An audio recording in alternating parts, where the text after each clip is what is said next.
It was embarrassing. Very embarrassing. It was not good. Really bad. Terrible. Fake. They don't look like the picture. It's also just a frustrating situation. I just lost out that time on money.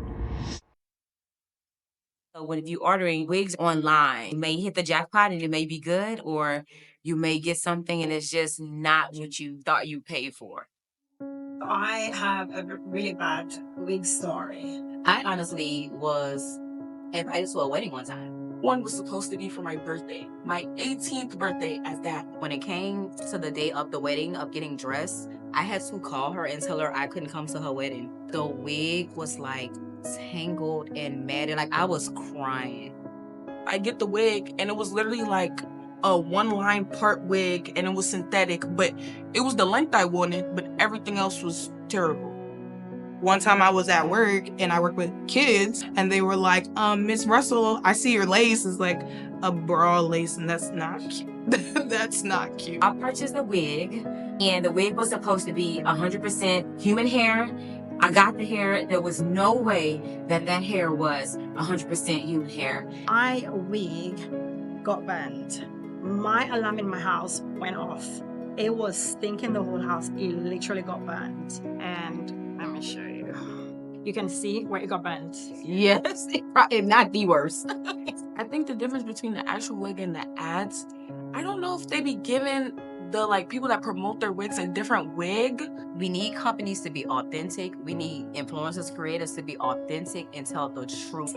It would be nice if I can see a hair manufacturer who would have a wig that when you look at the HD lace, it would tell you different variations of skin tones. Just keep it honest. Even if you're gonna send out wigs to influencers or whatever, or creators, don't send one creator this and then send the people that order something else. If the wig isn't what it is, I'm not gonna put my money on it anymore.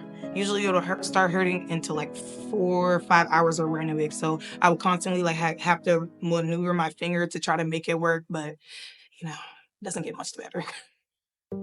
Like it's pre-plucked, you could tell that it looks natural, it has a silky shine to it already. That would be my dream wig. That is the perfect wig. The lace matters and then the actual hair itself holding the curl. I think that my dream wig would be big and flowy and really long because I just love a longer hair. Anytime I got a fresh new wig, I'm ready to go out. I want to pop something, pop some clothes on, put on a little makeup and go out on the town so everybody can say, oh, you look beautiful. Is that your hair? Yes, it's my hair. I was on medications that were used for cancer patients. So it did affect my hair and it affected my confidence. That's when my wearing of wigs became very, very, it increased, For me, I think when you have a good wig and you go out, you're talking to people, you just feel confident. There's an extra layer of confidence that you have. Hair is just a love language. That if I look at somebody's hairstyle, I can assume like their story, behind their hair. Whether walking on the streets or on TV and I see their hair and I'm like, oh, I want my hair just like that. Switching out wigs and switching out my outfits to match the wig, I feel like that's the best experience to have, Sorry. A lot of companies will advertise HD lace. If I curl it, it holds a curl, it still gives bounce like Ibby. I think that'll be the perfect wig. My main thing is I want to put it on, I want to curl it, I want to take selfies, and I want to send it to my friends.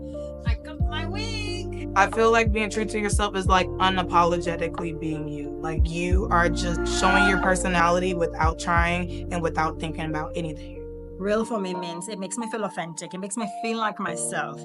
It doesn't make me feel like I am trying to embody someone else. I want to be me. Be who you want to be. Today I want to be a blonde. Tomorrow I want to be a redhead. It just is what it is, so.